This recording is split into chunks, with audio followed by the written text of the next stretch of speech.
What's the difference between fascinating and fascinated, exciting and excited, amusing and amused? In order to learn that, first we need to look at the story of Tommy. Tommy is a quitter. It means he can stick to anything for a long time. He just wants to keep changing what he does. So we read the story, and with the story, we can learn the grammar.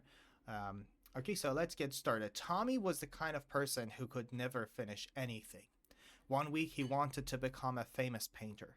The next week he wanted to open a pizza shop on the moon. So as you see, he's a quitter. He cannot stick to anything.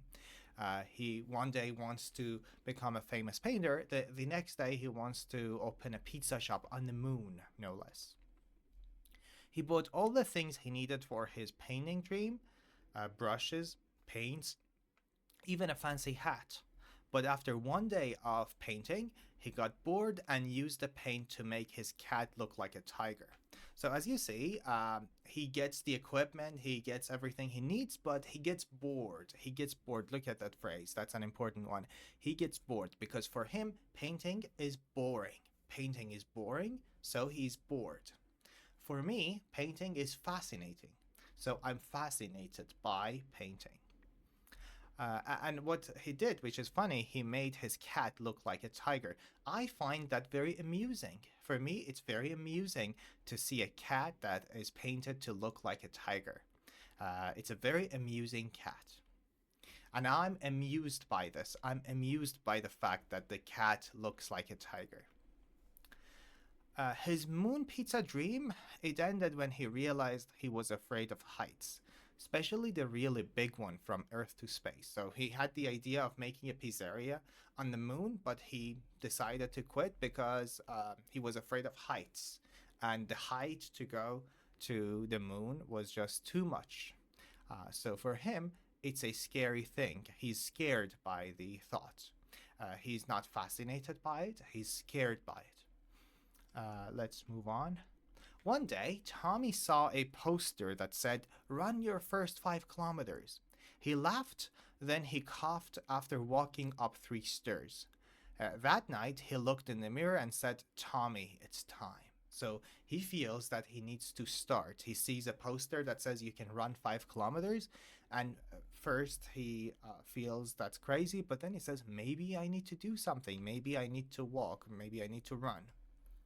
He decided to finally do one thing, just one, and do it well. He wrote down his first goal, run 5 kilometers without fainting. Fainting is passing out. It's like you lose consciousness. So he doesn't want to lose consciousness. He wants to be able to run 5 kilometers. It wasn't a moon pizza shop, but hey, he had finally decided to set a goal. So he is determined. He wants to set a goal and he wants to achieve that goal. A simple goal, 5 kilometers of running. So I hope he finds this goal exciting, not boring. I hope he's excited by this opportunity. Now, here is the phrase we can learn to set a goal. It's to decide what you want to do. There are a few conversation questions also that can help you improve your speaking skills. If you want, you can pause the video and try to answer those questions. What is a goal you have set for yourself? Remember, the past form of set is just set. Why is it important to set goals in life?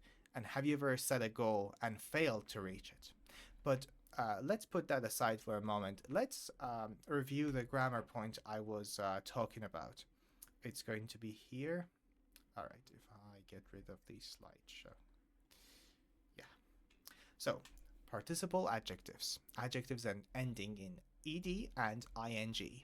The one with ing, the adjectives that end in ing, are those that describe the situation, the cause of something.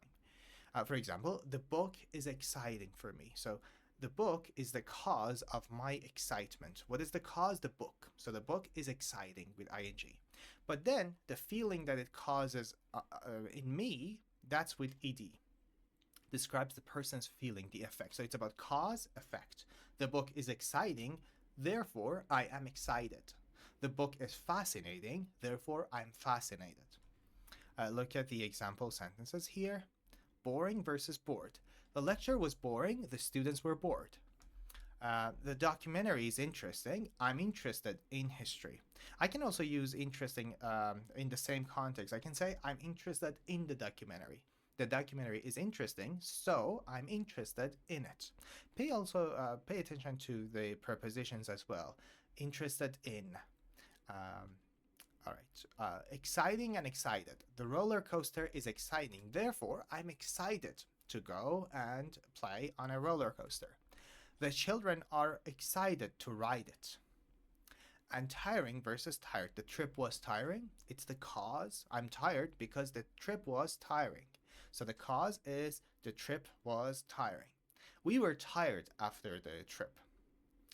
Surprising versus surprise. The ending of the film was surprising, and she was surprised by the ending. You can try to make extra examples with amused and amusing, fascinated and fascinating. Alright, I hope you enjoyed the video.